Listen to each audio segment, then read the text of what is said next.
Good evening, everyone, and welcome to Yapping with me, Saul Montes-Bradley, the largest human repository of useless information, ready to waste an hour of your time with the things that worry me. Or is it the other way around? Well, hopefully it's mutual. In any case, today we're not going to start with my usual rant about the usual miscreants in politics and the media. I thought we would take a positive break. And I was having a most interesting conversation with a most fascinating woman about the lost art of thinking. And we were talking about how, let me see, when I was a kid, my father would seldom give me an answer to anything. He would tell me, "You have the elements, figure it out," and would force me in a gentle way, uh, no violence involved here, to think, to put two and two together, to relate one idea to another. You see, we're not born stupid or intelligent. Well, there are some defects, and looking at the president nowadays, one might think uh, they're quite uh, present. But we train our brains from early age. And we're going to ask our guest about that. And I understand, I'll trust her on this one because she knows more than I do, that it's never too late to train a brain. Now, our guest is Jana Sedlakova. She was born in Czechoslovakia, Moravia. Uh, she studied pedagogy, and received a preschool teaching diploma, which I guess qualifies her to teach any politician in the US just about anything, and received also a social law diploma, which is kind of like a social working diploma in the US.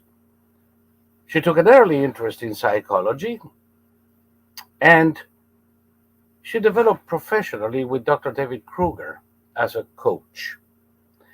I'm going to ask her to tell you more about that, because frankly, I've kept you waiting long enough. So let's bring Jana to the screen. Good evening, Jana. How are you? Hi, Saul. Good evening. Wonderful. How are you? Great. I hope I didn't destroy your biography right now. No. You did well. Thank you so much. And thank you for having me here. Well, thank you for being here. Now, you heard what I was hopefully telling our viewers, that when we're born, the brain is kind of like a blank canvas. And what we do and how we are taught will teach us either how to think or what to think.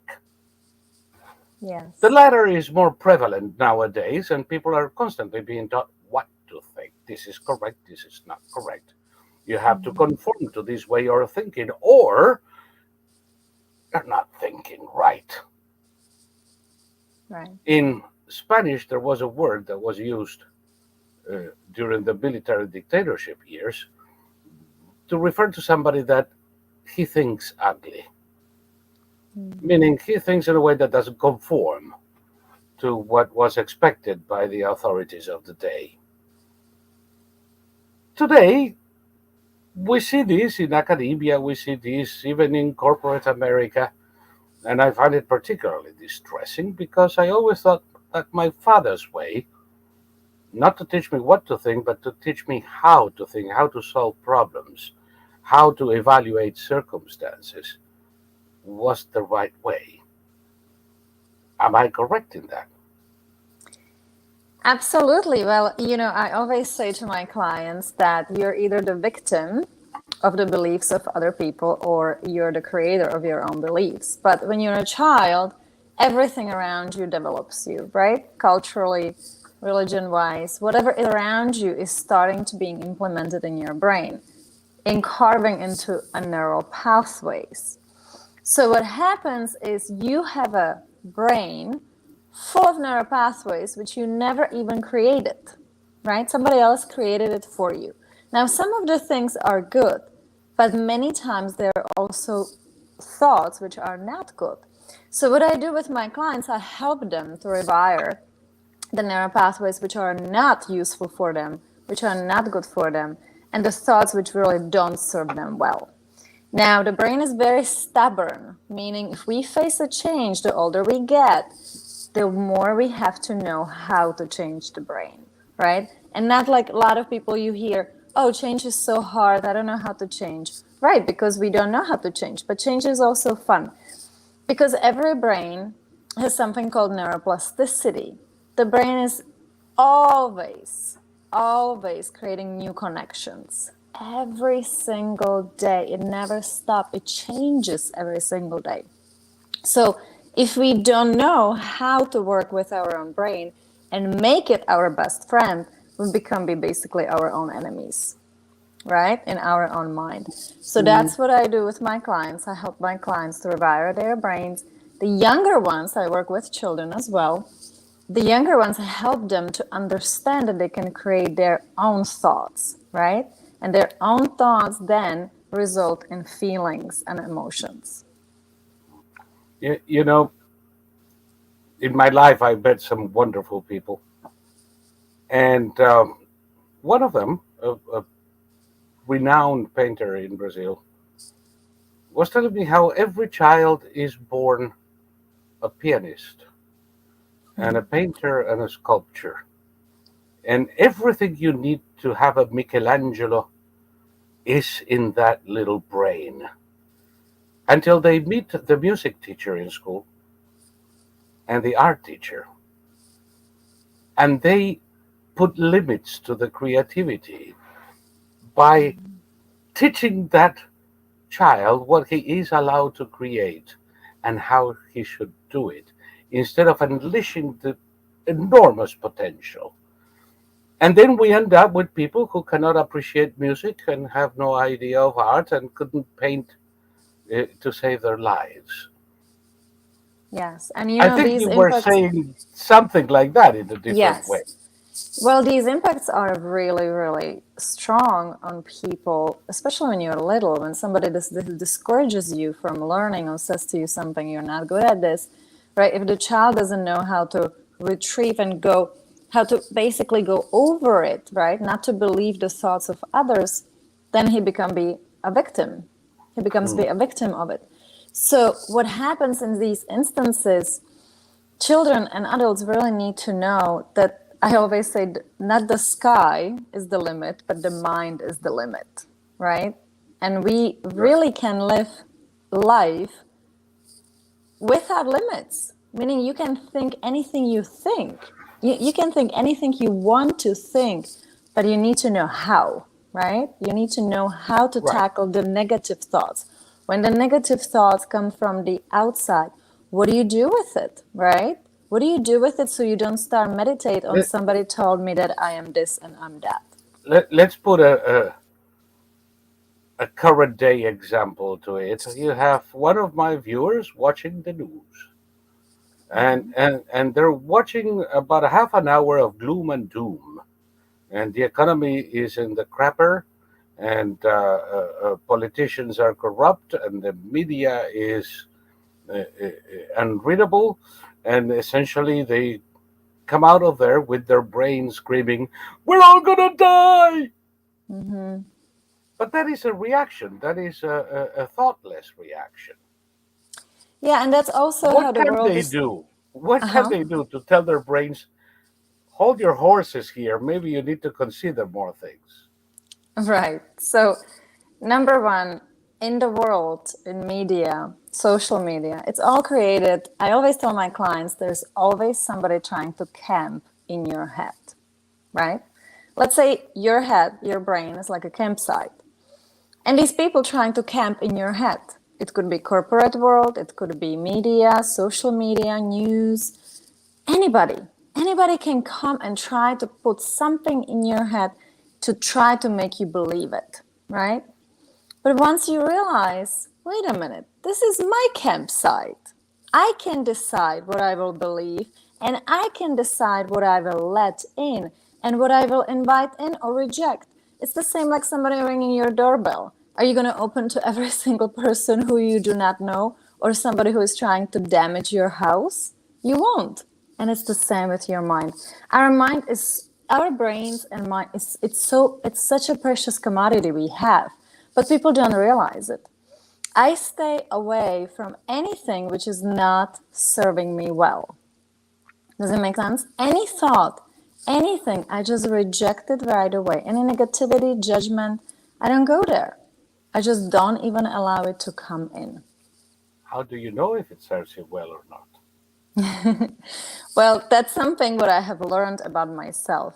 Everybody has to do their introspective learning, like what is really working for me, right? With my clients, I don't give them cookie cutter, this is how it works.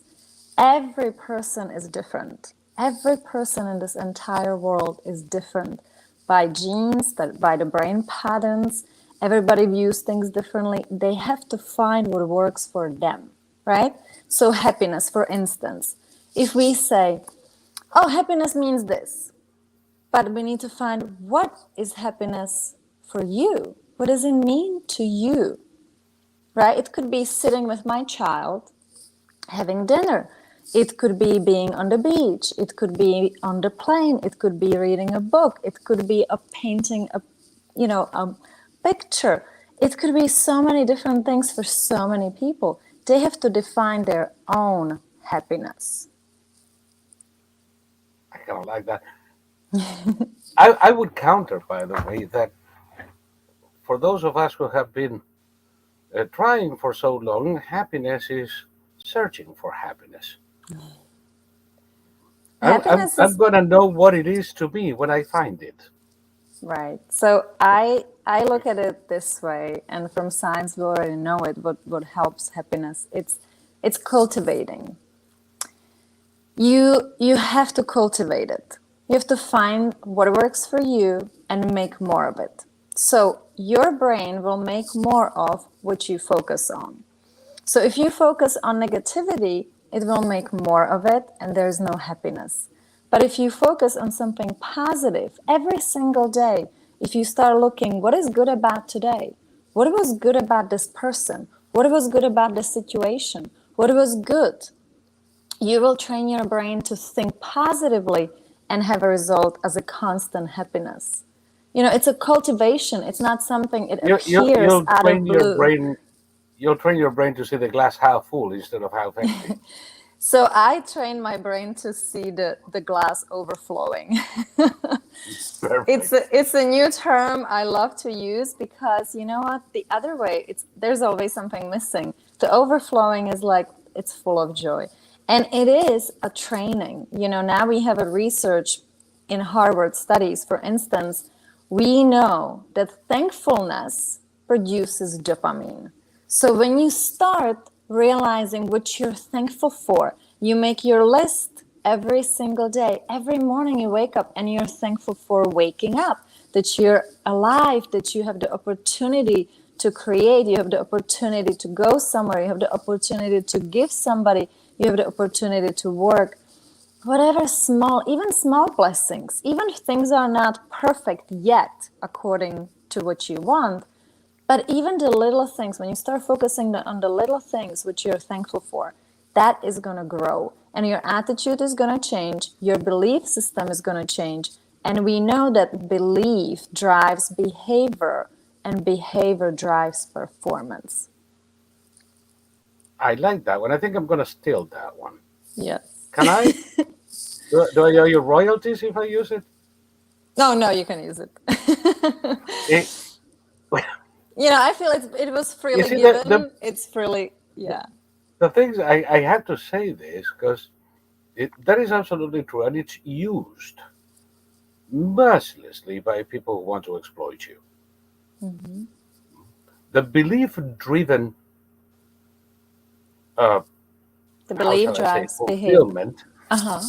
Belief-driven fulfillment is what has been so successful for Marxists around the world. You may think of yourself as a piece of crap, useless, good for nothing, a peg in a great wheel,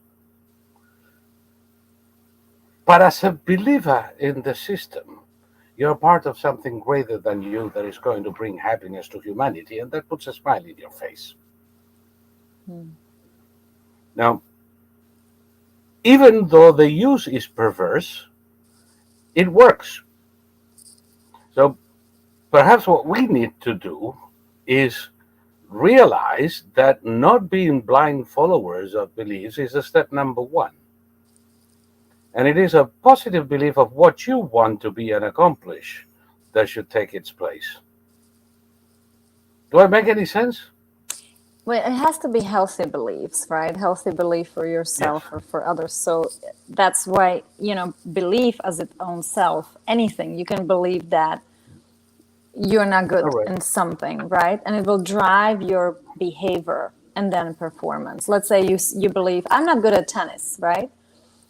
And if you say that, your body will You'll act on never hit the it. ball. Exactly. Or you will hit it, You'll but it never will hit the not be. ball. You're always going to drive it to Exactly. the net if you do.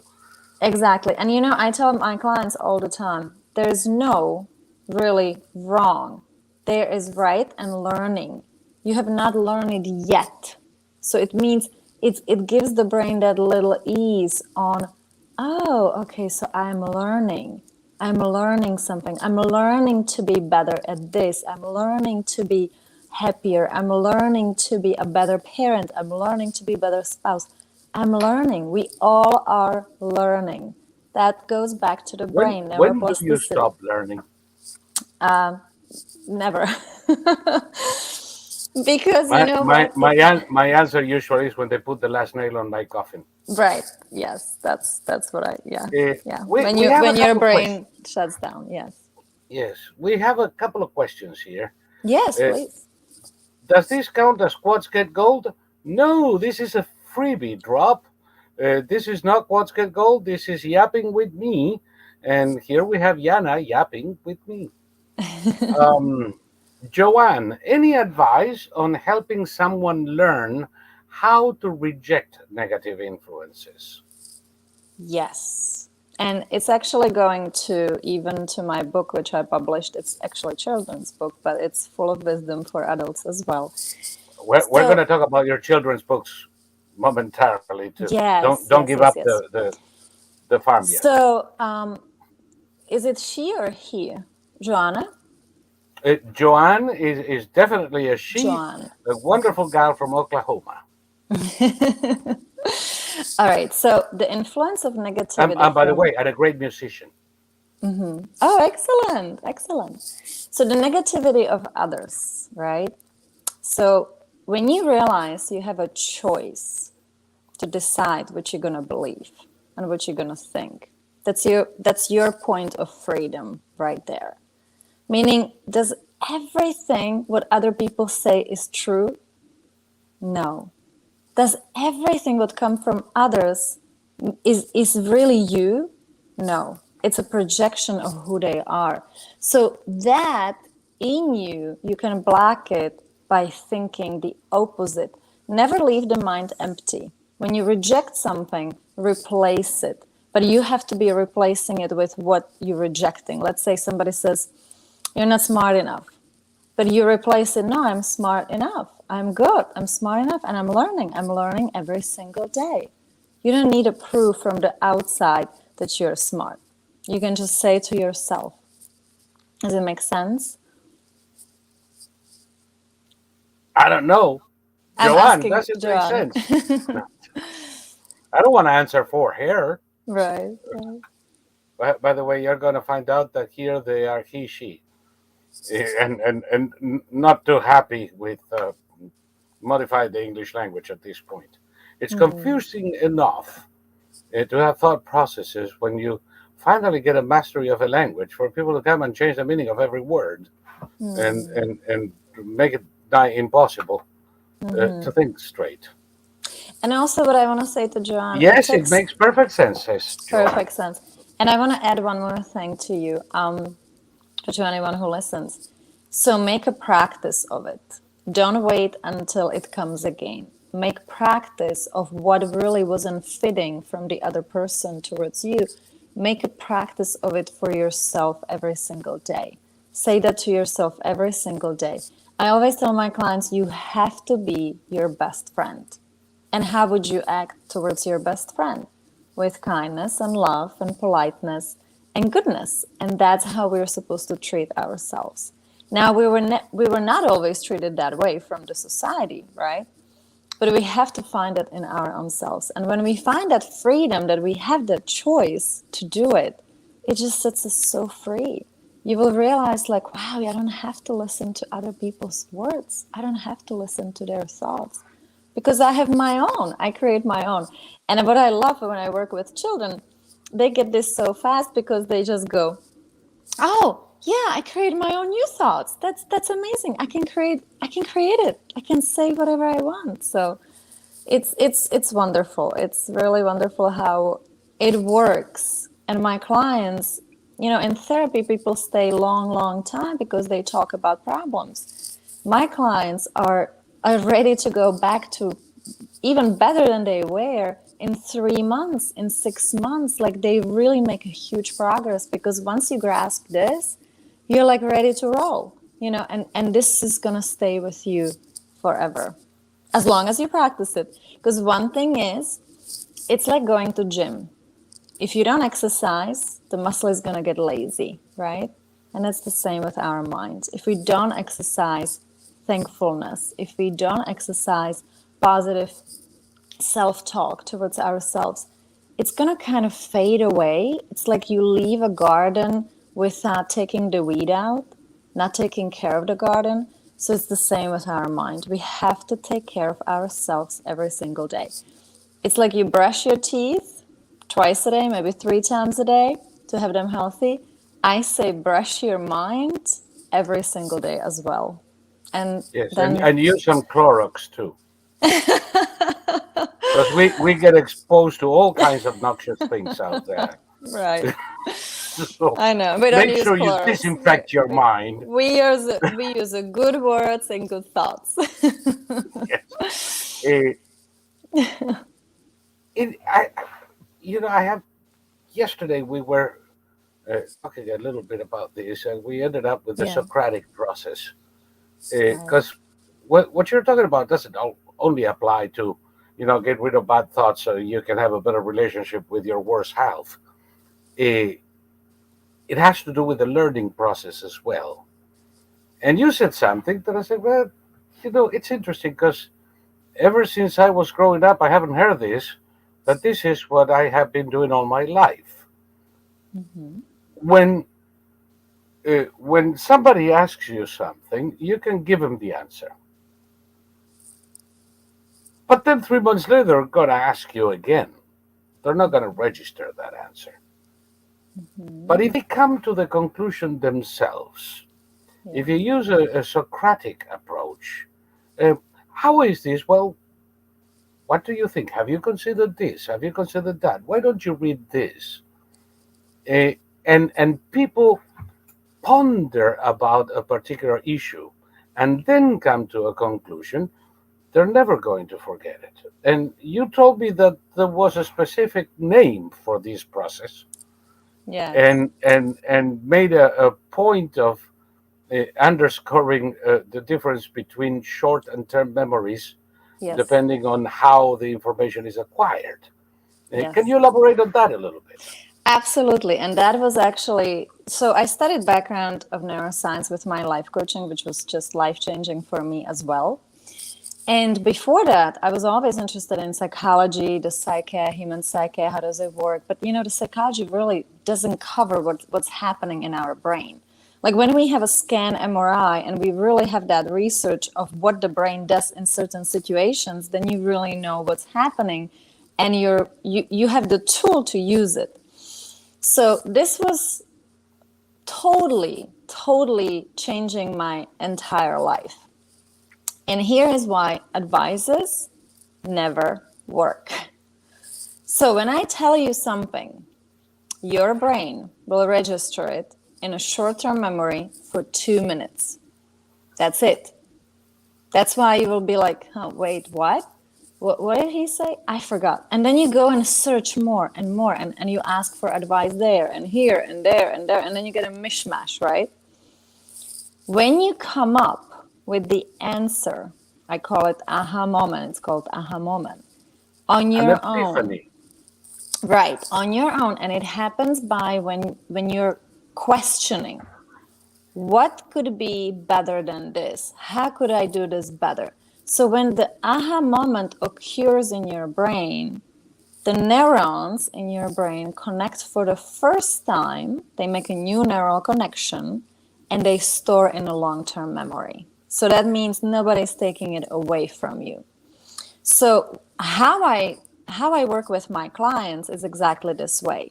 I never tell my clients what they should be doing. I lead them into the realization where they have the aha moment, and the aha moment is changing completely. The shifts the whole entire brain, the neural connections Mm.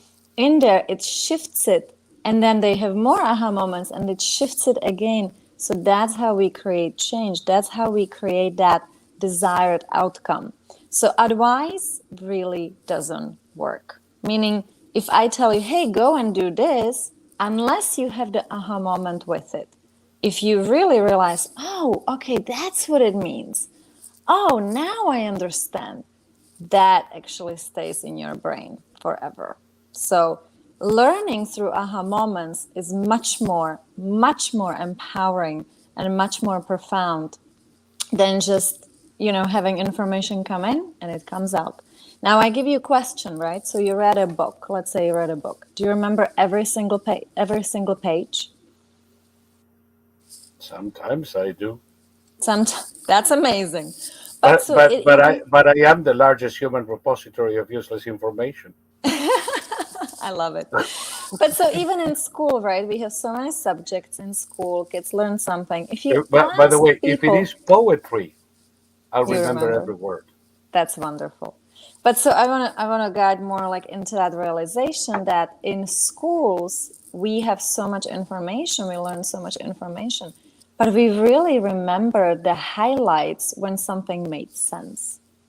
When something was like, or like something really emotionally connecting, right? Like the emotion made like very, very deep connection to that understanding.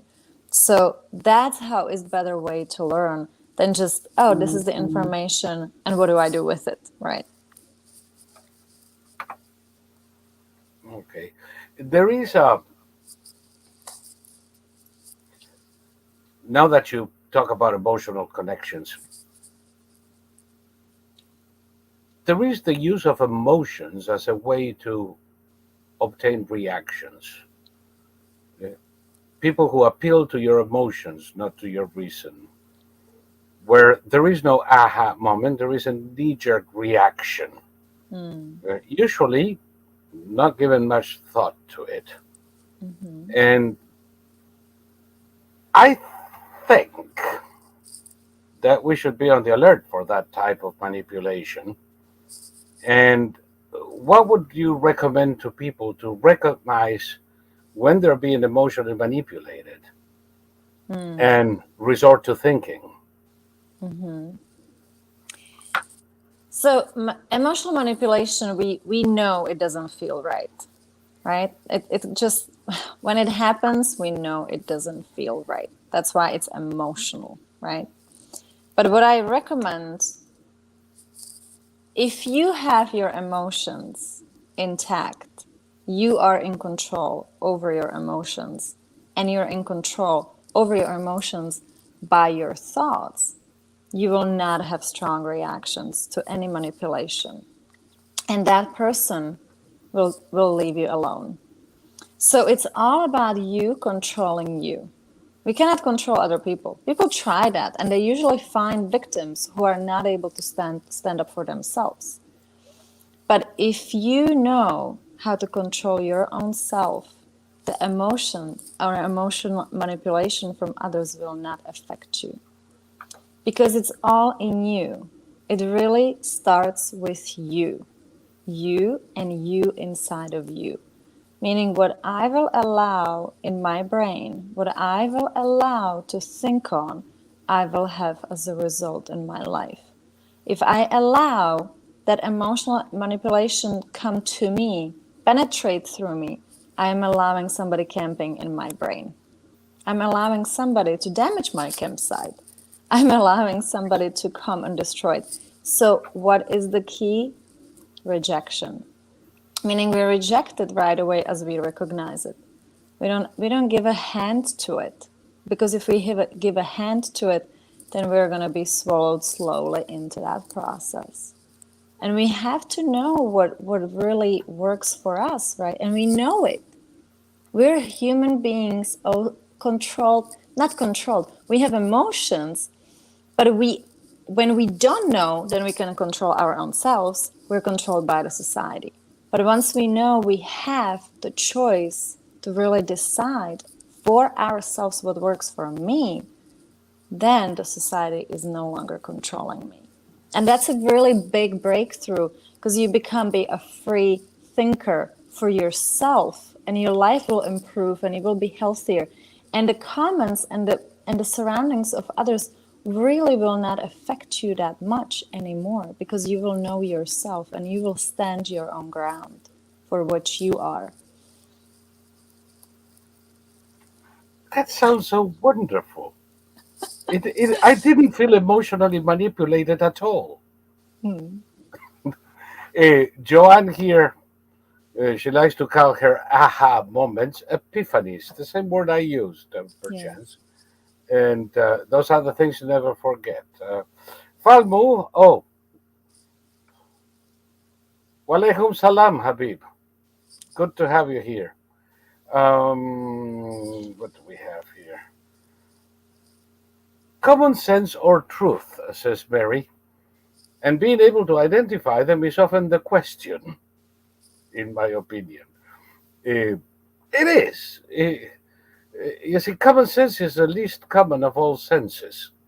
And it is also the ability to recognize it, I believe, is a question of training, Mm-hmm. which can only be accomplished by reading everything you get your hands on, and trying to see what does make sense in the long term and what doesn't. Of Yes. course, what survives the test of time becomes common sense to me. And what is proven to be balderdash, I learn to discard in the future. But it is a learning process. It's not something that somebody can give you. Truth, in a philosophical sense, cannot be given or taken. It has to be elaborated. Yeah. It Uh, has to be I can sought. It tell has to you, be, right, yeah. Mm-hmm. and of course, there is truth that uh, is always self-evident. If something is true, I don't have That's to true. explain it. Truth doesn't need an explanation. Amen. We are standing at a cafe at noontime, and there isn't a cloud on side, and I say, "Oh, look, there is not a cloud in the sky." You're not going to ask me for proof. It's Amen. instantly verified by the facts. When it needs an explanation is when you have to start, suspecting and pondering and comparing to information you've collected in the past to see if it bears analysis. And if it doesn't, discard it because it Mm-hmm. becomes what you would call a negative idea. Amen. Yes. Uh, and if it does make sense, then write with it. But we have a tendency in the world, not only in America, but in the world, Mm-hmm. of taking the written word as gospel. Mm-hmm. Uh, Nobody trusts the news, but everybody quotes the news and believes it, Mm-hmm. which is something that baffles me. You're Nobody telling questions me, it. Yeah. right? You're telling me that all of these people are snake oil salesmen, and you just bought it. Yes. Uh, but what you are talking about is perhaps what people don't do, which is all the time compare. If it doesn't pass the spell test, in your ear, out the exhaust hole. If it does, adopt it. And I think that Yes. leads to happiness as well. Yeah, absolutely. And I was going to Less say, frustration. yes, and truth is something we seek, right? And as you said, we know naturally what is truth, right? Like if like you said, I am doing something, you see me, that's a truth, right? That's what you see. Mm. Now, truth doesn't have to hide, right? Truth is something which doesn't manipulate. Truth sets you free. You find a freedom in truth because you find a freedom in your own mind to think that truth. So I wanted to point out something very, very important. I don't know if you all know, well, I'm sure everybody knows Sigmund Freud, but many people probably don't know this truth. How America, as it is now, was basically created, right? Because there's always somebody behind somewhere creating something, and we might not even know that they're creating something for us, right? There's the corporate world and businesses, and as I said, somebody's trying to always camp in our mind, in our head, own our mind. So, early 1900s, Sigmund Freud had a nephew. His name was Edward Bernays. You can Google Oh. him. He was a pioneer of PR and marketing in America. And And he changed propaganda. propaganda. And he changed American corporate world. He changed the whole business setup, everything. It wasn't about people were buying what they wanted. He realized, wait a minute, my uncle is saying that we have these primitive responses to our emotions, right? Those primitive emotions, he called it primitive emotions. Oh, so how can we leverage on it? And he started marketing, meaning he was pushing for the low emotions. Hey, your neighbor has a bigger car. What are you gonna do? Well, Right? So, he did two things. Many here are very familiar with Ed Bernays, oh, whom good. we do not hold in the greatest esteem. Mm-hmm.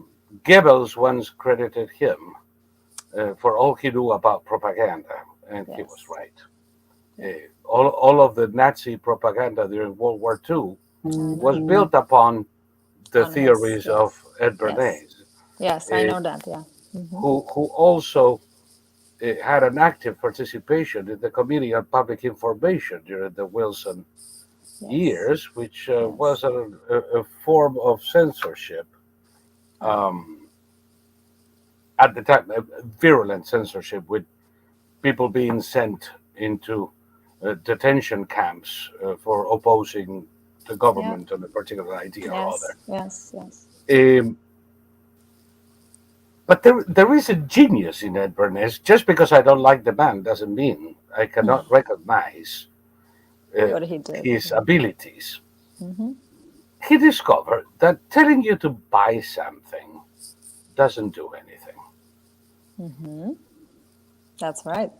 But if I convince you that you need something, you'll go and buy it. That's right. Ed Bernays is probably single handedly responsible for the American breakfast of bacon and eggs. Oh yeah. And the Uh, sugar. Yes. All of that. yeah, Yeah. Sugar because propaganda. he Bacon. Yes. he created the need of the hearty breakfast with bacon and eggs uh, as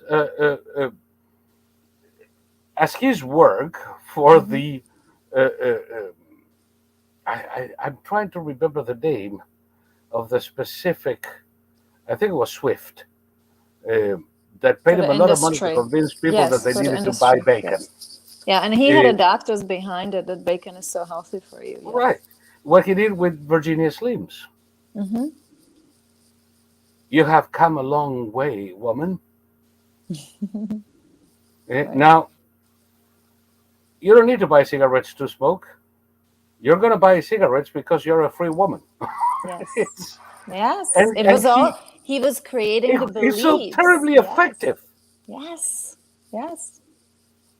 And suddenly women associated the act of smoking with an act of rebellion, and nobody knew why. And the Yeah. why is at Bernays. Yes. Yes. And we continue having the results in every marketing ad and in Hollywood and everywhere. It's just everybody's trying to dictate to you how you should be looking, how you should be slim, this, that, smart. If you're not smart enough, you're not pretty enough, you're not this enough, that enough, there's always not enough.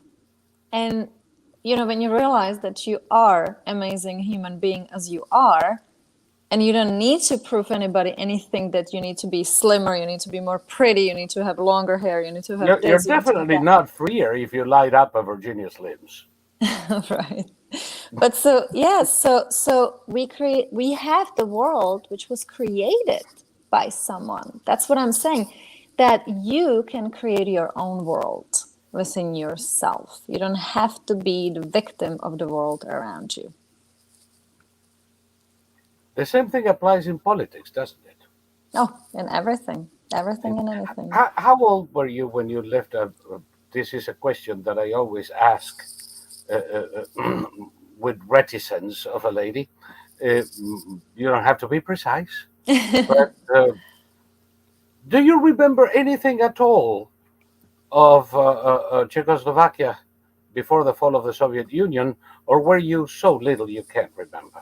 So I was little, but I was actually gonna touch on this, and I think that came, you know, my mind working this way as it is working and helping people to find the same way is because my dad. So my father never became a communist. He was inventor, innovator, a very smart man, but you know, they tried to threaten him. They tried to buy him. They were like, we'll give you this, we'll make you director, we'll make you this. And he never joined the Communist Party. Now, back then, it wasn't choice. It wasn't like, oh, I have a choice to join this party or that party. So he stood very strongly and very firmly in his own beliefs. He had his beliefs that it's not the right system and he didn't want to be part of it. So what I remember as a little girl, I was always, you know, commented that I like, oh, she's the non-communist kid, like she's coming from the non-communist parents, like what are we gonna do? Like, and I said, I want to be teacher, and they said, oh, she cannot be teacher, she like her parents are not communist. I'm like, what? Like I couldn't understand. And then I remember I asked my dad, I said, Dad, can you explain to me what is communism? I don't understand this. And he said, I will explain that to you when you're a little older. But then the revolution happened, and you know, we became be free, and then I of course started to understand backwards. You know, I started to appreciate his strength to stand against the whole system, not letting the system to break him down, no matter what they did. So you know, it took a boldness, it took a strength, and I am really thankful that I was raised by a father like that, because it shows me that you don't have to bow down to the systems, or you don't have to bow down to people around you to tell you what you should be doing or what you should be believing. No, I remember when it turned out to be true, about to be freed from captivity. Mm-hmm. One of the Nazis who was in charge of my care while in it came to let me know that in 2 days I was going to be free. Mm. And what do you think about it? And number one, I didn't believe him. They used to play band games all the time, so why should I raise any hopes? And I looked at him and I said, well, doesn't do anything to me. So what do you mean it doesn't do anything to you? You're going to walk out of here in 2 days. I looked at him and said, listen, I'm freer here than you are there. That's right. That's right. You see, 20 years from now, I don't know where I'm going to be. I don't know if I'm going to be. Yeah. But what I know is that 20 years from now, you're going to be the same piece of shit you are today. And you're going to keep obeying people and doing their bidding. And I won't. I was very upset with that. There were a couple of things I'll tell you later. But it is entirely possible to be free. Yes. while not enjoying freedom. Yeah. As long as you remain faithful to yourself, which seems to be what your father and a lot of people that I knew in communist and fascist countries did. Uh, they were free within their own mind, and it didn't matter what the system threw at them. An Yes. aunt of mine, a teacher, uh, was left. Not only was she fired from the school system, she was forbidden to practice her profession in any public or private school. Mm. My mother was uh, uh, fired from her job because she was a Jew. Hmm. And we don't Mm. want Jews working for the government. Of course, that meant that my mother couldn't find work anywhere, Mm. nor could my aunt. Well, they did, in a way, find something to do with their lives, and I think great lives to boot. But they never bowed Mhm. to the dictates of authoritarians. They always sang to their own tune, and I think they were the happy for it. I don't think my mother would have enjoyed hiding her Jewishness to work at an office. Mm. She would have probably been the most unhappy person in the planet. So she started making cosmetics in her own in her own home and marketing them, Excellent. and became a rather interesting outfit eventually. Uh, but that's because she found happiness doing that, as Hmm. opposed to conforming to the dictates of authority. That's right. Which is not the same thing as saying be an anarchist. It's not it. Your father wasn't an anarchist, but for what you're telling us, he was an individualist. Yes. A great mind. Yeah. Great mind. Great and thinker. and and and he wanted to sing his own tune rather than conform to the collective. Absolutely. He remained I loving wish to I'd met him. people. Yeah. He was amazing. And He's the he kind was, of people I love. yes, and he was loving and kind to people because even like, in our we were a small town, half Jewish. Like, I mean, okay, there were, of course, not people living anymore, but we have amazing architecture. We have synagogue there in that town where I was born. Oh It's yeah. just beautiful, beautiful. And I was always wondering as a little girl, like, what is this? Like the Hebrew signs and all of that. So, and then I had the opportunity to actually teach in Hebrew school here in America. So it's just a great journey. But so yes, he remained very polite, very loving, kind, helping people. Whatever we could do, he was just a great example of human being who stayed true to himself, but he didn't like rebel. He didn't hate people for them being weak to give in to communism. Like he still respected them for their own idea, but his mind was For much their own higher. qualities as well. Right, exactly. And Eh, his mind was greater. It's like, I was always wondering, I wish I can ask him now. He's passed away 10 years ago, but he was born 1940 into the war. 1945, the war ended. He was 5 years old. 3 years later, when he was 8 years old, the communists came and took over. So where did he learn that and freedom, right? his Like, his parents, most his likely, parents, yes. Yes, most and likely. he was there during the spring. Yeah, He yeah. was a 28-year-old during the spring in The Prague. 1968, yeah. Yeah, Yeah, yeah, yeah. So, amazing. and you know what, when we talk about my dad, what I recommended to most of my clients the book Man's Search for Meaning by Viktor Frankl. Have you heard about him?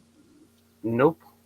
I've heard of Oh, Viktor Frankl, yes, but I, he was psychoanalyst and psychiatrist in Holocaust, and he discovered so many studies there, like in the worst conditions. He said, if I cannot change the situation, I have the ability to change how I think about it. I mean, what he wrote there and what he, worked on himself and discovered, it was amazing. And then he started logopedy, which is very, profound therapy. It was profound therapy in Europe. So we always have a choice, even if we don't have a choice, like you Yes, said when you were in prison. We always have that yes. choice The to the only think. choice, the only choice is ultimately ours. Yes, yes. If we know that we have it. That's what I'm so passionate about teaching young people and children. We need Let's to. hold on. Let's Yes. change when you're talking Okay. about teaching young children. And by the way, Dawn, another one of our viewers, made a comment a Okay. little bit earlier. She teaches karate to kids, Oh, and awesome. she was telling us that's why I like to teach to kids. Yes. They In get it response so to what you were fast. saying there, Yeah, they get it so uh, fast. Yeah. Yes. they get it fast, and God, I used to go to schools dressed in full Continental Army regalia Uh-huh. to teach the little ones about the American Revolution. Mm. And of course, first came the comments: "Are you a pirate?" With a oops, That's what they knew. yeah, with Yeah, with the hat. a cock hat and all that jazz. And I would look at the kid and says, "Do you see a parrot here?" Hmm. No.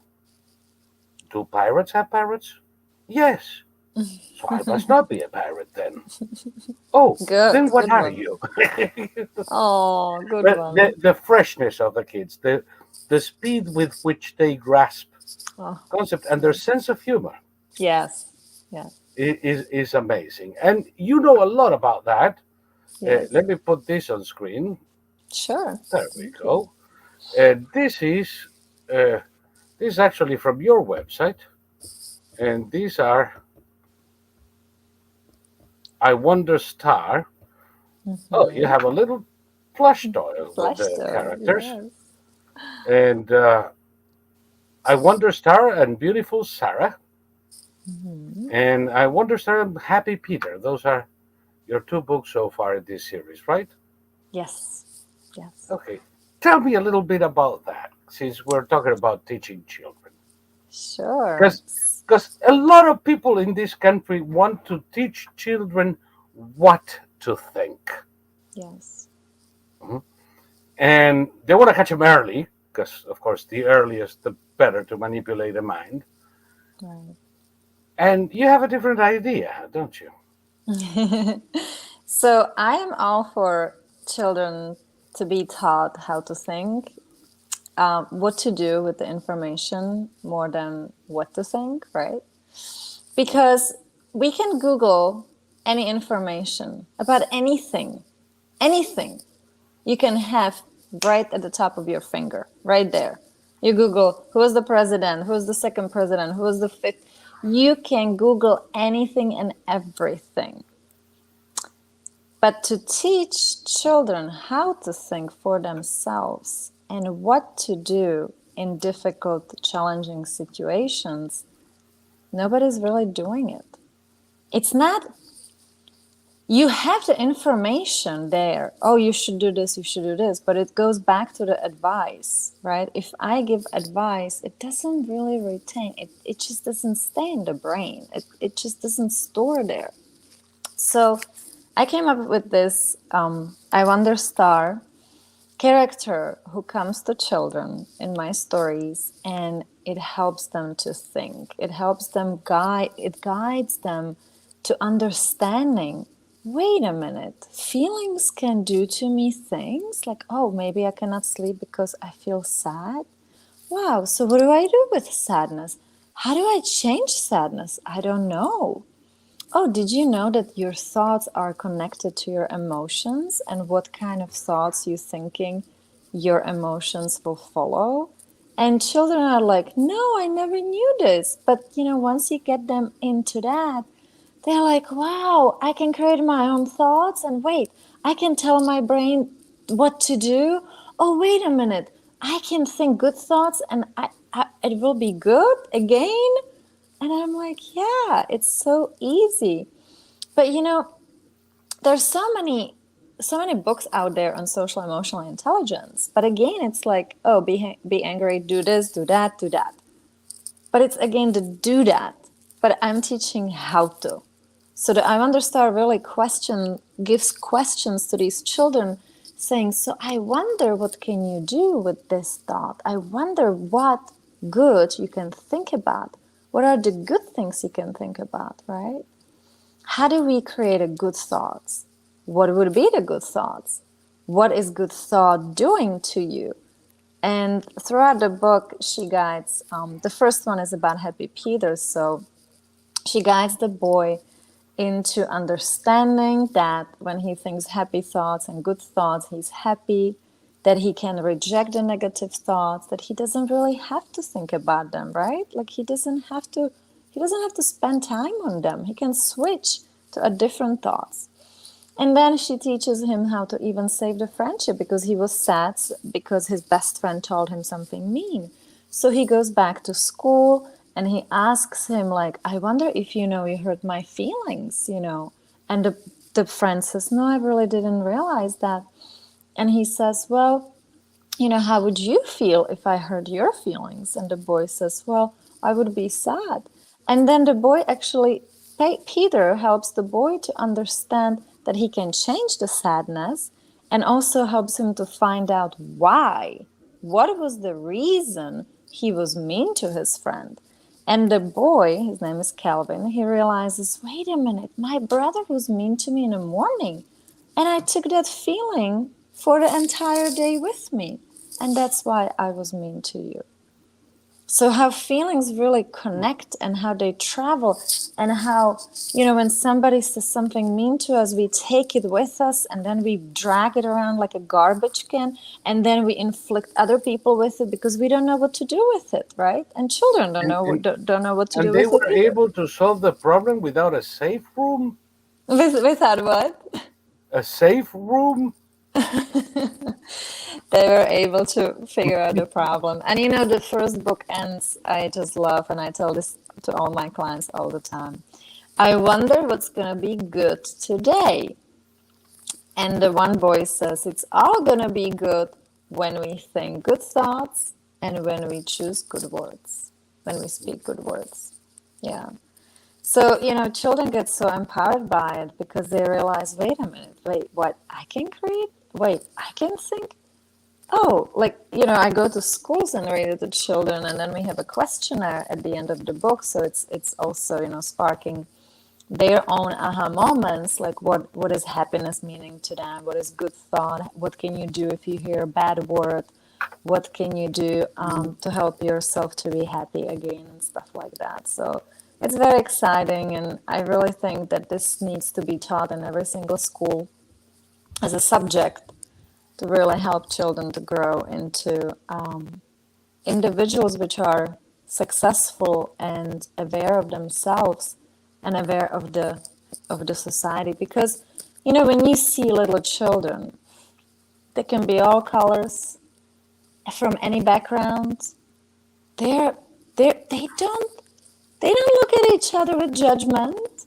They don't. No. They're 2, 3, 4, they play together. Yes, they maybe fight over toy, but then they make up again, right? Then they make up, then they forget, and they just make up to do it again. And I always say hate is taught. So the same way love can be taught.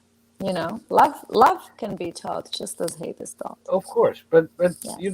the same thing that my friend told me in Brazil once, that every kid is born a sculptor and an artist and a musician. Kids are born completely devoid of prejudice Yes. of They're any kind, amazing. Yes. of any kind. Any kind. Yes. You put two kids that look completely different from the antipodes of this world, and within 3 minutes they're playing together and enjoying themselves, completely unaware that they belong to different cultures or different ethnic groups or whatever. They don't give a crap about that. It Right. hasn't been Of taught to course. them yet. Yes. And then we turn them into bigots. Right.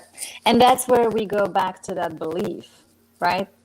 The society created their own beliefs. The children did not even understand that somebody's creating their own beliefs. Yes. Meaning the children are the victims of what the parents taught them, what the society is teaching them. They don't even understand, wait, I can choose?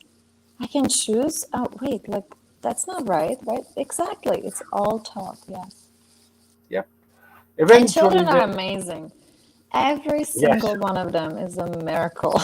And we believe in every single child, you know. If you believe even, so my third book, which I'm illustrating right now, if I can connect to it, is about bullying. It's about a girl who is bullied. But the fourth book is going to be Oh, about, she. yeah. Please tell me she punches the bully in the nose. No. Ah, So the I Wonder Star is well, the I, I I, Wonder Star. I'm a So that's sucker not for even happy out. endings. We're yeah. So we're just, you know, illustrating. It's not even out, and it's not gonna be out for a couple more months, maybe half year. But so I Wonder Star is teaching her what Joanne was asking, right? Like, how do you reject the words and the negativity from the others? And she realizes that she can actually do it when she is not listening to their words and she's thinking about something else. And then these kids who were trying to bully her because she was skinny and small, they leave her alone. And she's like, wow, she's amazed. And then she asked the character, I wonder, Star, can you go help the friend, like, I mean, the friend, the boy who's bullying? And I wonder, Star shows her, she brings her to the house. You know, they're invisible, but she brings her to the house where his brother is actually bullying him. And that's why this boy became the bullier, you know, in his own environment. And she was like shocked. She says, wow, like he is actually bullied by his brother.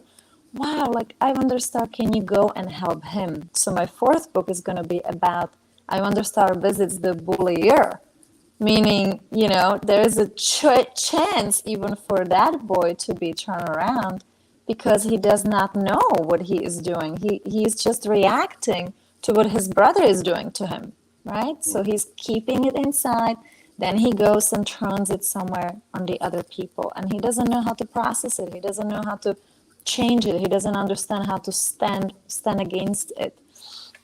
So that's what the I Wonder Star does. She just teaches all the children, because all are amazing and all can be changed, that they are that it's just something they can learn. Some may actually need a punch in the nose, but they all can be changed.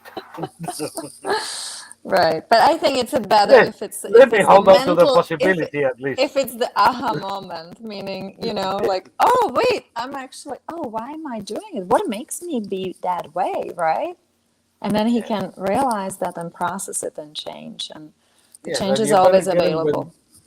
you better get them when they're kids, because when they're adults, Yes, change that's is a lot more difficult. that's what I'm saying. That's why I focus on the children. And also one thing in the books, in every single book, I have when the child gets the visitation from I Wonder Star and gets the transformation and understanding. So the next morning, the child always somehow gives the questions to the parents and tries to empower the parents, tries to make them think, right? Like, Mom, I wonder if you know what kind of thoughts make you happy. And you know, the mom would then just think about it and then she comes with the answer. Oh, where did you come up with that question? It's such a good question. So it's interactive. It's teaching children to use those questions towards friends and parents as well. And you know, as we know, aha moment, open-ended questions lead to aha moments. So it's not like, Mom, Yes, I just it always learned. does. Right, right. So It, it's not it, like, Mom, I just learned how to be happy. Here it is how it is. No, Mom, do you know? Like, I wonder if you know how to create happiness in you. I wonder what can you think to be happy. Joanne here says, sometimes I see kids ask why, almost Yeah. as a reflex. Hey, come on, when they're 3, 4 years old, that's the only word they know. Yeah. Why? And I love Um, their why because it's that brain searching for the answer. It's the brain right. being But so but here open comes to this. learning. Yeah. Here comes this, and here comes what my father and mother insisted on uh, far longer than I'm willing to admit. Um, they don't try to figure it out for themselves, they just want it explained to them. This kind of intellectual laziness needs to be called out, addressed, and the kids challenged to think for themselves. And that's precisely what the way it was done when I was a kid. I would say, why? And both my parents would say, okay, why? Hmm. You have all the information you need to come up with the answer. Come up with the answer. I won't tell you why. You will tell me why. That's right. And it's also kids are usually told why because it's faster and it's easier and people think like, oh, it's much faster. And also because they don't know. They don't know like what you said. You don't know They better. don't know, right, they don't know any better. They don't know that they can actually ask, oh, so what do you think? What do you think? Why is that way? I did that with my kids, and now I have to live with the consequences. With the why? Because now they think. Now They they have think. independent minds. I cannot manipulate them. That's right. We should not be manipulating. Damn. And you know, So, it's it's actually amazing when you study a little bit of research on how when you're emotionally healthy, how much more productive you are. It's amazing. Like everything yeah, is just more productive, let's go into smart, that for a everything. second, and then I Yes. want you to tell people how they can get in touch with you, Yeah, and I want you to tell them a little bit where they can get your books, etc. Uh, definitely. but I'm having a brain flatulence. Um, I got distracted. Wow, this is interesting because I wanted to interject, not to forget, for you to give how people can get in touch with Right. you and where to buy your books. And in doing so, I kicked out of my brain what you had just said, which is something I wanted to talk about. The The emotions, and emotions, yes, productivity. indeed. Yeah, productivity and emotions. Yes. Yes, we live in an emotional world, and we're talking about emotional IQ. Yes, EQ. Yeah. I know a lot of people who have a natural ability almost to link ideas and come up with bright solutions and are complete assholes. Mm. Not only that, that makes them vulnerable to criticism, Mm. that makes them profoundly unhappy, and totally unable to hold a normal relationship with anybody but the taxi driver. And I know people who literally manipulate entire families. Yes. There was a woman I knew, she was a paraplegic. She was in a wheelchair since an accident in her 20s. She was now in her 60s and she dominated her entire family. As long as she had a phone and a pencil to dial, Mm. she controlled everybody. Hmm. Her emotional intelligence was in the stratosphere. Yeah. Even though probably she couldn't do the 4 operations in math without difficulty. How can people find a balance between intelligence and emotional intelligence? Because I think those are the geniuses we need. Hmm. So it's again all trainable, right? It's something which we as a society didn't really focus on previously much. And we were focused on the IQ more than the EQ, not realizing that that is important as well. But evolution happens always, right? We're always evolving as a humanity, as a humans, as we see in technology, we always We evolve evolve all somewhere. the way to the grave. Right, but so there was no focus on it. Now the focus is really starting to be very important to teach, right? So emotions, your thoughts are going to create your emotions. It should not go the other way around. Now, when the emotions are not being able yet to be controllable, you have to train your brain. You have to start training your brain. Let's say you have a fear, right? So what can you do in that instance? What can you do? What can you do with the fear? You can give in and dwell on the fear, or acknowledge it and say, no, I'm well. And usually it's very good to connect to like an old story. Say, oh, I had a fear before, but I mastered that fear that time. So I'm going to do the same now. So your emotions, everybody is emotional. Everybody has emotions, right? But it's a way of, we have been given brain to control it. We can have the control over our emotions. We don't have to give in to emotions. And if I can interject, I belong. Yeah, I'm the seventh generation into a fraternity, where what we say is that we go there to learn to subdue our passions and improve ourselves. Right. And essentially, for the past 400 years, we have been practicing techniques to have our thoughts, as you say, make our emotions heed.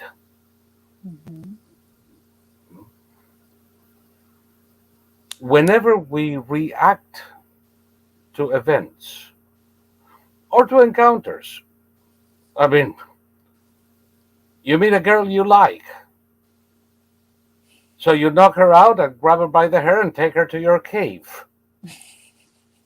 That is the instinct of the caveman, which in civilized society we have learned to control, and sometimes to the point that all we can do in front of that girl we like is, because it's completely gone. But the idea is, whatever the circumstance, news events that upset us, family events, we have to learn to overcome the emotion and not be ruled by it. That's right. If we're ruled by it, we're no different than a rhesus monkey. Yes. What makes us human, and I'm going a step further, what makes us human is our ability to control our emotions, to subdue our passions, and to act rationally. And that is possible only with our thought process controlling the impulse. Amen. Which I believe you were saying it in different words, but is that, am I understanding this? Yes.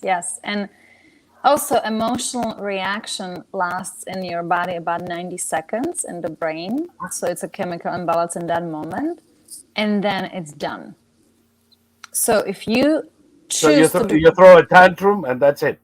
90 seconds, meaning if you have reaction emotionally to something, it takes 90 seconds. After 90 seconds, it's your choice to dwell on that or change the gear, change the channel, change the thought, right? So it's not necessarily something scares you. So let's say you're driving. Throw your shoe at the TV.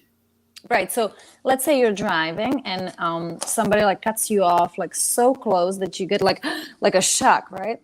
But you don't have to dwell on it. You can still take control over it and act on it to be safe. So not letting the emotion to rule you, but you controlling your emotions with your thoughts. And I want to say one thing, love. It's not, to me, it's not emotion. To me, it's action. To me, it's giving. To me, it's really doing well for the society.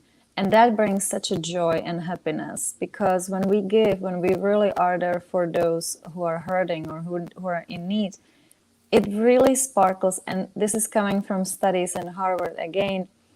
Our brain gets surge of dopamine when we give, when we help, when we do something good for the neighbor, for the society, for the children somewhere. It could be a smile on your face. It could be just saying somebody, oh, I like your dress. Or it could be somebody in a store, or a woman, in a wheelchair, just saying something nice. Words have such a power, and they really change the dynamics. So Yes. I don't believe love is a lust. Some people mix it up, right? It's the lust, which you're saying, the caveman, and it's like, No, oh, no, I no, want no. that. That's not love.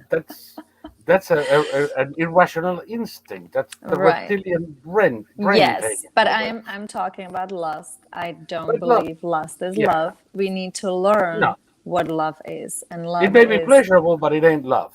right. And love is the safest place to really abide and be We, we, every we single say day. we say where I come from that charity is love, Yes, love of charity is mankind. love, exactly. And Of when course, you unless somebody else is doing it for you, in which case it doesn't count. so when you love yourself, when you learn how to love yourself, and what is love? Love is acceptance. You accept yourself where you are, and you are your best friend, then you can easily love others as well. And I know Yes. it's challenging world. There's Well, there's a you can very put it the many other way challenging around. people. You can But put we it the other way around. It is absolutely impossible to love anyone if you don't have love for yourself. That's right. That's right. So it's all about, it's starting with the thoughts. It's always in your thoughts, and love is there as well. I always tell my clients, and they love it. It's a good analogy. Your brain is like a garden. What you're gonna put in, the seeds, and what you're gonna water is gonna grow. And you do have to take care of the weed, because it's a nature of the garden. The weed sometimes pops up, like negative thought comes in. You already know what to do. It's easy. Reject, replace, right? So it's like something comes, oh, something happened a year ago. Okay, that's gone. Reject. Now I'm here. I'm happy. I'm working on my happiness. I'm learning to be happy. I'm learning to be alone again, or I'm learning to be in relationship again. I'm learning. When we put there the word learning, it just embraces such a fun, and also you feel like, okay, I'm not doing anything wrong because I'm learning, right? And learning is a process. It's never ending. So every day we have opportunity to grow. Every day we have opportunity to grow a little bit more and be a little bit better towards ourselves and towards others as well. So And a little, since we're started this with the lost art of thinking, uh, introspection. The art of thinking involves introspection. It's the moment you take out, as if to meditate in the Oriental tradition, and you observe yourself and your actions, or the problem that confronts you from different angles with the mind's eye. And it gives you a unique opportunity to master every situation you're in, to yes, understand every problem, to yes, understand every situation better. yeah.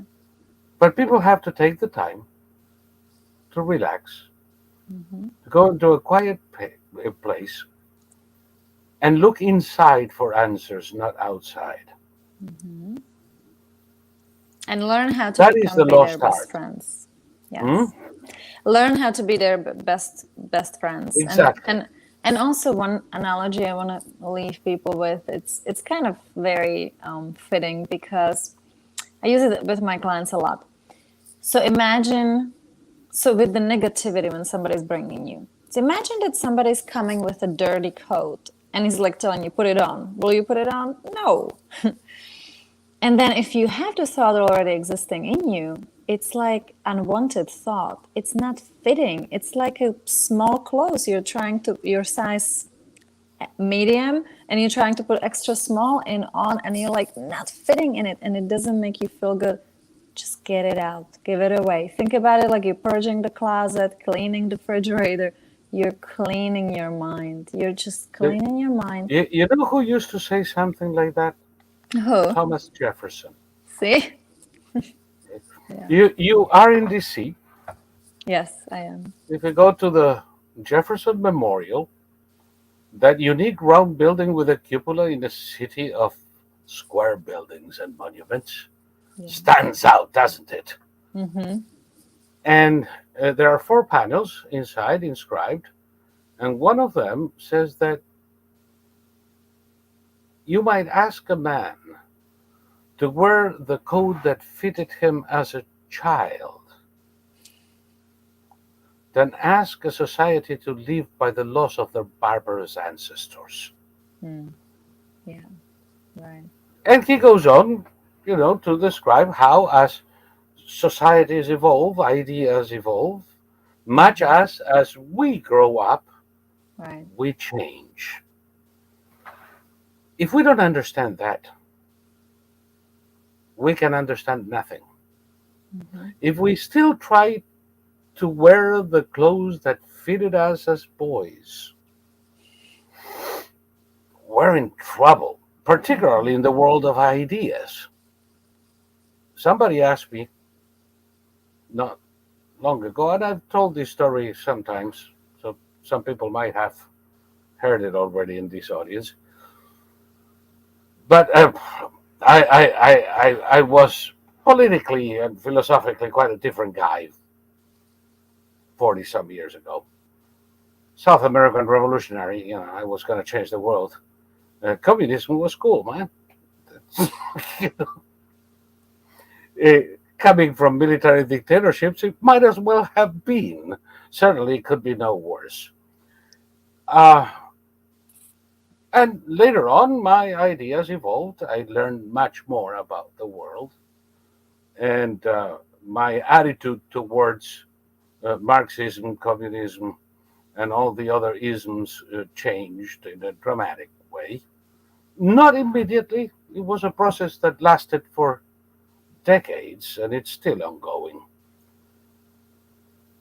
And I had a chat with a group of people, and one of them, who knew me back in the days, looks at me and says, "Well, the last time I saw you, this is not the way you talked."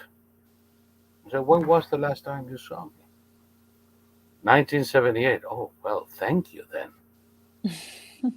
What do you mean? Well, all I can say in my defense is that in 1978, I was too young, too ignorant, and too stupid to understand this issue.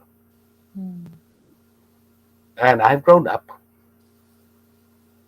and I have changed my ideas as I acquired knowledge. She said, "Are you going to say the same thing when I come back?" "I don't know, but I hope not." I intend to change and continue to change all the way to my last breath. At which point I'll be able to change no more.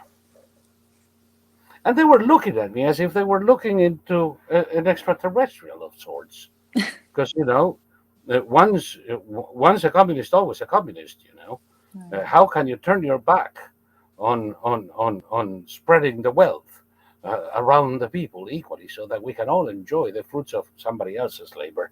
Because that's what it boils down to. People don't understand that. They adopt an idea coming out of adolescence, and they're expected to die embraced to that idea and having spent their life to its service.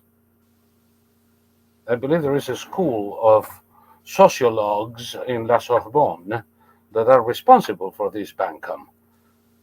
You remember those, do you? Mm. Lefebvre, Mm-hmm. Debré, that Mm-hmm. idiot Derrida. They gave us some of the worst possible things in the world of philosophy. But what you are talking about Mm-hmm. kind of meshes with where I stand now.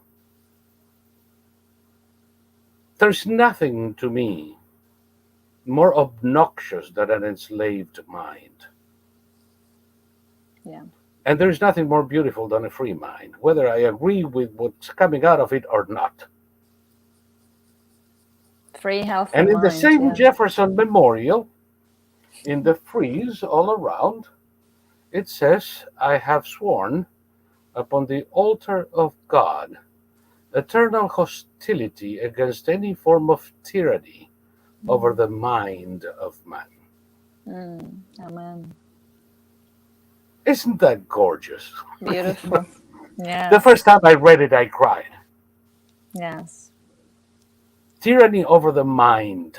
That's the worst kind. That's right. And with this world we live in, technology world now, it's way too much. Social media, how much people spend time. Like again, Harvard made a study about how social medias are not really healthy for your brain. So I spent a very, very minimum on Yeah. that and But really remember, those were the people presence. who, those are the same people who spoke against radio, Mm, TV, theater, hmm. dancing, entertainment. Eh, I don't think we can be absolutists. I think that everything is No, how you use it. that's Eh, right. That's right. You right. have to If have a you're watching choice. the Jerry Springer show 24 hours a day, I think there's Right. nothing worse than TV for you. That's right. Social media, there You is another choose. study. It's your You choice. choose. You choose how much and where. Right. There is another study that says that social media outfits over time tend to mimic the psychological shortcomings of their owners. Hmm. Hmm. Interesting, isn't it? Mm-hmm. Very. Eh, That's why I look at my own social media with wide eyes and trepidation every morning because I hate to see something I don't like there. Right. um, Let me see what people are saying, and then you're going to tell them Sure. where to find you. Yeah, yeah, yeah. Uh, that's precisely the point. If you stop being curious, you stop learning. And if you stop learning, you stop growing. That's right. Personally, I can't imagine a life devoid of exploration and discovery. One of the reasons I love SQV. SQV is my social media, uh, Mm-hmm. social quad verum. Excellent. Thank you, Joanne. Endless happiness doesn't exist, but we are responsible for giving ourselves as many happy moments as we can. This is wonderful, Sarah from Mexico City. Yeah. Uh, you learn to know the people that interact with you, and I make an extra effort to know as much as I can to better understand where they're coming from. Oh, absolutely. Uh, Quod verum and Jana, sadly, that's a mindset among many Black Americans. You live and die a Democrat. Oh, this is my reference to you embrace the um, the ideology early on, and you die with it. Tea lady, Tea lady is a wonderful black woman too. Uh, just in case somebody thinks she's taking it with blacks, uh, Oh, and yeah, you know, Tea lady, it's true of many black Americans, it's true of many white Americans, it's true of many feeble minded people. Um, and it has to do with a philosophy that is being taught in schools yes. back from the days of Marcuse and Fromm and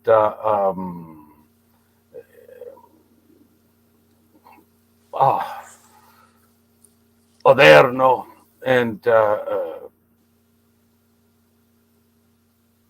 let me see,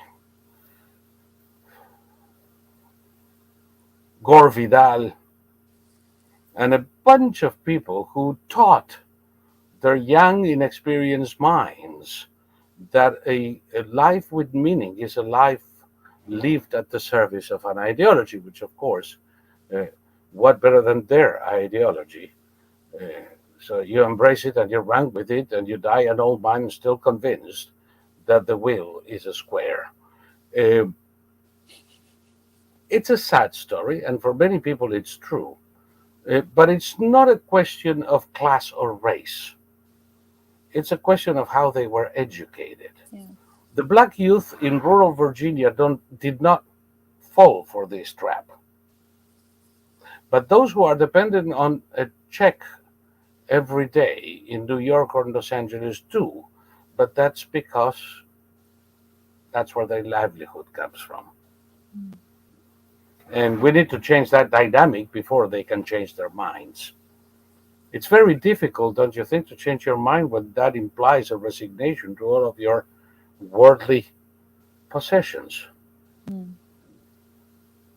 How many people were unhappy in communist countries and still had a Communist Party card so they could teach or hold a job? And they were profoundly unhappy. But to abandon the party was to abandon everything they had, maybe even their lives. It's not easy to change under those circumstances, is it? What would you say to people who find themselves in that position? It's again about the choice of the mind, which you believe, which you think, right? We are part of the system. Like we live in America, we're part of the American system, but we don't have to be of the system. We can still choose to live our daily lives with, You can be what we free the choose to jail think. cell, can you? What? You can be free the jail cell after all. That's right. That's right. And that's what Viktor Frankl also, found in Holocaust, that it was his mind, keeping his mind to be free. Yeah. I can vouch for that idea. Yeah. We have Otherwise, that by the way, otherwise you experience. go nuts. Yes, of If you fall course. into despair, if you fall into the notion that you are completely owned by an external force That's and right. have no hope, you're not going to hell, you're in it. Yeah, that's right. Dante Alighieri in Inferno in Divina Commedia, he describes the entrance to hell, very elaborate ironworks with allegories of little demons and tridents and all that. And on top of it a sign, Lasciati ogni speranza voi che entrate, abandon all hope, ye who enter here, which in other words means that hell is a place where there is no hope. Mm-hmm. That's so true. Yes. When you have no hope, then Somebody can take everything from you. There are people in Cuba that I know that have had everything taken from them. Mm-hmm. As long as they have hope, as long as they can still control their minds and remain hopeful that things could change, they're not totally owned by the system and they're not slaves. That's right. But the moment they lose hope, they've already entered hell. Yeah. Something I gather your father knew Yes. one way or the other. Yeah. Same with Okay. me. Same here with me. Yeah. Never lose hope. And Never I give up, moved, never lose hope. never give up. And I moved from not only not to lose hope, but the belief. Belief is much stronger than hope. When you say hope so, it's kind of not like really sharp. But when you believe, that belief can move mountains, meaning the belief drives the behavior and the behavior drives the performance. Where hope, it's somewhere between. Hope is like a good connection to belief. It's like a starting good point, right? If you don't have the belief, at least if you have a hope.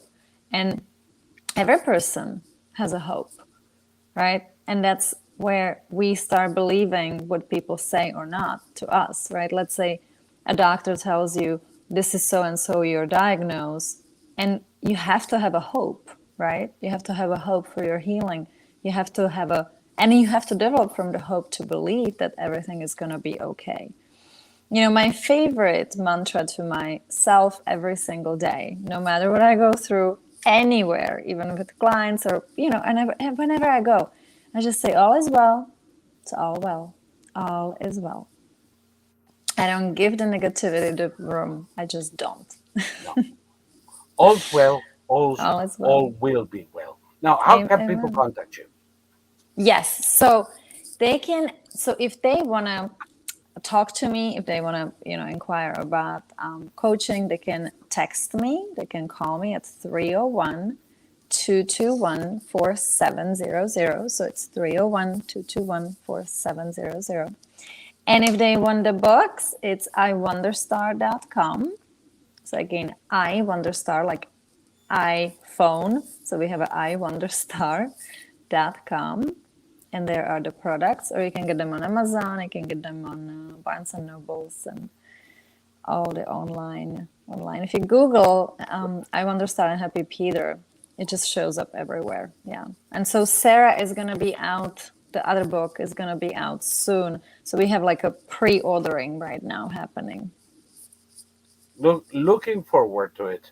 Looking Yes. forward to it. And well, for all of you guys, if you didn't catch these and you're too lazy to rewind this video and pick it up again, let me know on SQV and I'll give you the information. What the heck?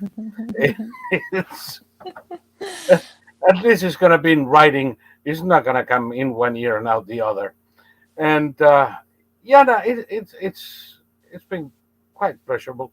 I thought we were going to be talking for a half an hour. It's been an hour and a half. I know, right? And here we are, and it doesn't look that long at all. It doesn't. When good things are happening, it always is like there's no time. Time is not important at that moment. Wonderful. Yes. Wonderful. So thank you so much. Thank you, Thank you Saul. for being here. For those of us watching in YouTube, I'm going to cut transmission now because now we're going to start with Adult Hour, where I can talk about all the things that these little cretins in YouTube don't like because, you know, they are threatened by ideas. Can you imagine, Jana, how sad is the life of somebody who is afraid of ideas? Yeah, How devoid of hope, in a way. right. The creativity, yeah. Yeah, But that person or those people have never been taught to think differently. So they're the victims. unfortunately. Yes. Unfortunately. Victimized, yeah. Would that in time they figure it out. I have an almost unbounded confidence in human nature. No, I don't believe that we are bad. I think that we are wonderful. Yeah, I think that human nature is a blessing, I agree. Yeah. and that we tend to improve over time better than wine. And maybe, you know, Resilience. We have a resilience. Humanity has a huge resilience. yes. And we're definitely way better in every possible way than we were 200 years ago, 1,000 years ago, 5,000 years ago. And we keep getting better morally, intellectually, physically, in every way. Yeah. So I believe that our natural state is one of improvement. There's a growth. Yes, definitely. So Definitely. hopefully these little clips in YouTube, even though they were taught the wrong way, will figure it out as they grow up. So let me cancel YouTube. And would you have a last word for our fellows here? I just want to thank you all for listening, and it was wonderful to be here and share with you what I had acquired through life and learnings and all of that. And I hope that you took some takeaway with you, and you will start implementing it in your life. So very nice Wonderful. to Very nice And to on meet you that all. note, good night, YouTube. If you guys want to keep on listening to what's left, switch over to Odysee. The instructions are on the description right there.